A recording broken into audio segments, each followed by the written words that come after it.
Gente, deixa eu contar uma fofoca tributária que parece pequena no começo, mas termina com um número absurdo. O Magazine Luiza entrou numa discussão fiscal lá atrás, em 2002, daquelas que parecem só um processo técnico perdido no meio do jurídico. Só que essa discussão não era pequena. Anos depois, ela estava ligada a algo perto de 1,2 bilhão em créditos tributários. 1,2 bilhão. E o mais doido é que tudo girava em torno de uma pergunta aparentemente simples. Uma empresa pode pagar imposto sobre um valor que nem é dela de verdade? E que era basicamente isso que estava em jogo na chamada tese do século. As empresas vendiam, destacavam o ICMS na nota, recolhiam esse ICMS para o Estado, mas esse valor também entrava na base de cálculo do PIS e da COFINS. Acontecia isso. Traduzindo bem na conversa de bar, era como se a empresa estivesse pagando o imposto federal em cima de um dinheiro que só passava por ela. E aí você pensa, mas se esse dinheiro vai para o Estado, por que estão tratando como receita da empresa? Pois é, exatamente a pergunta que virou uma das maiores brigas tributárias no Brasil. Meu nome é Adriana Minkachi, sou advogada empresarial e o caso da Magalu é interessante porque mostra uma discussão que parecia técnica demais para chamar a atenção, acabou virando um assunto bilionário. E pensa comigo, quando uma empresa entra com uma ação desse tipo, ela não está discutindo uma tese abstrata só para ganhar uma briga jurídica bonita. No fundo, ela está questionando uma conta que impacta diretamente o dinheiro que sai do caixa todos os meses. Essa é a parte que muita gente ignora. Tributo não é só aquela obrigação que aparece no fim do mês para o financeiro pagar e seguir a vida. Em uma grande empresa, a forma como o imposto é calculado pode interferir diretamente na margem, no fluxo de caixa e na capacidade de crescimento. E foi isso que a tese do século escancarou. Durante anos, muitas empresas recolheram PIS e COFINS considerando o ICMS dentro da base de cálculo. Só que o ICMS não fica com a empresa. Ele passa pela operação e vai para o Estado. Então, a discussão era: se esse valor não é receita da empresa, por que ele está servindo de base para outro tributo? Parece simples quando a gente fala assim.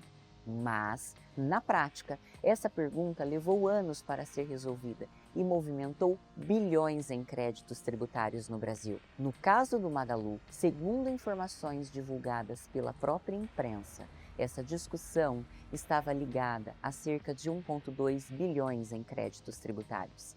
E aqui precisa-se ter cuidado com uma coisa. Isso não quer dizer que caiu um PIX de 1,2 bilhão na conta da empresa. Quando falamos de crédito tributário, normalmente estamos falando de valores que podem ser usados para compensar tributos futuros. Ou seja, em vez de a empresa desembolsar determinado valor em impostos, ela pode usar aquele crédito reconhecido para abater o que teria que pagar. Mesmo assim, olha o tamanho do impacto.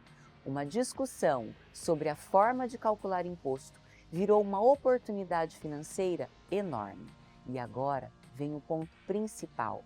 Essa história não importa só porque envolve o Magazine Luiza. Ela importa porque mostra o que pode acontecer quando uma empresa para de aceitar uma conta como se ela fosse óbvia e começa a perguntar se aquilo realmente faz sentido. Esse é o coração da revisão tributária. Não é sair procurando brecha para pagar menos imposto, é olhar para a operação com a seriedade e entender se a empresa está pagando o que realmente deveria pagar. Porque muita empresa opera no automático. O sistema calcula, o fiscal confere, o financeiro paga e o mês fecha. Como tudo funciona, é a sensação de que está tudo certo, mas uma rotina funcionando não significa necessariamente uma rotina correta. E esse é o perigo. A empresa pode crescer, mudar sua operação, vender para novos canais, alterar produtos, abrir novas unidades, entrar em outros estados e continuar usando a mesma lógica fiscal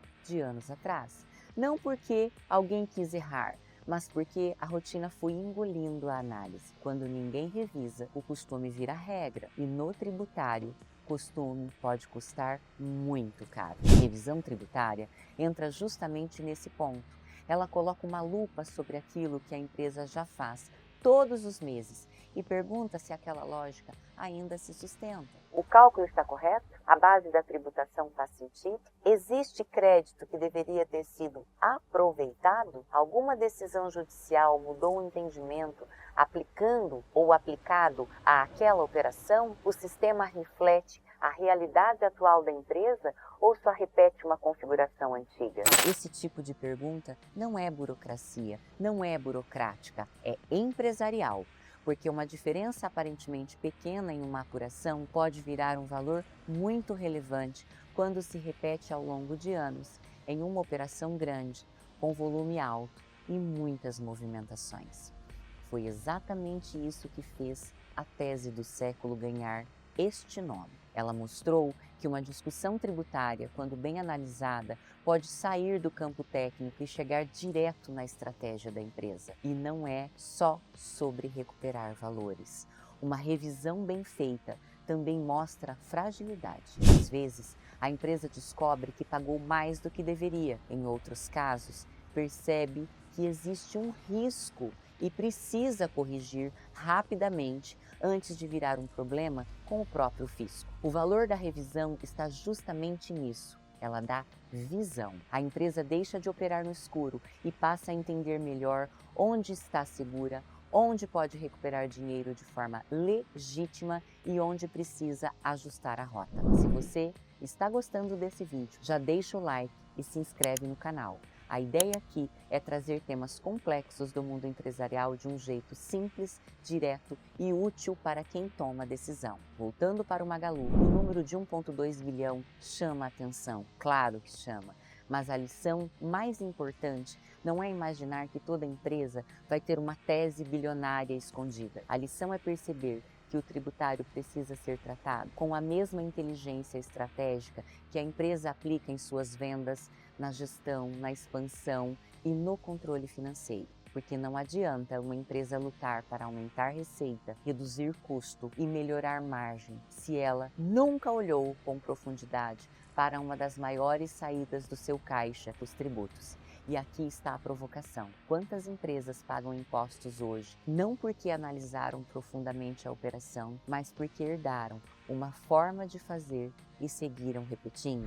Esse é o ponto. A tese do século ficou famosa pelo impacto bilionário, mas ela nasceu de uma pergunta muito objetiva. Essa cobrança faz sentido? Talvez essa seja a pergunta que muitas empresas ainda precisam fazer. Não para criar aventura tributária, não para buscar economia artificial, mas para ter segurança sobre aquilo que está se pagando. No fim, a revisão tributária é isso. Entender se a empresa está pagando corretamente, se existe algo legítimo a recuperar e se a estrutura fiscal está acompanhando a realidade do negócio. Porque às vezes a oportunidade não está em uma nova venda, em um novo contrato ou em uma nova negociação.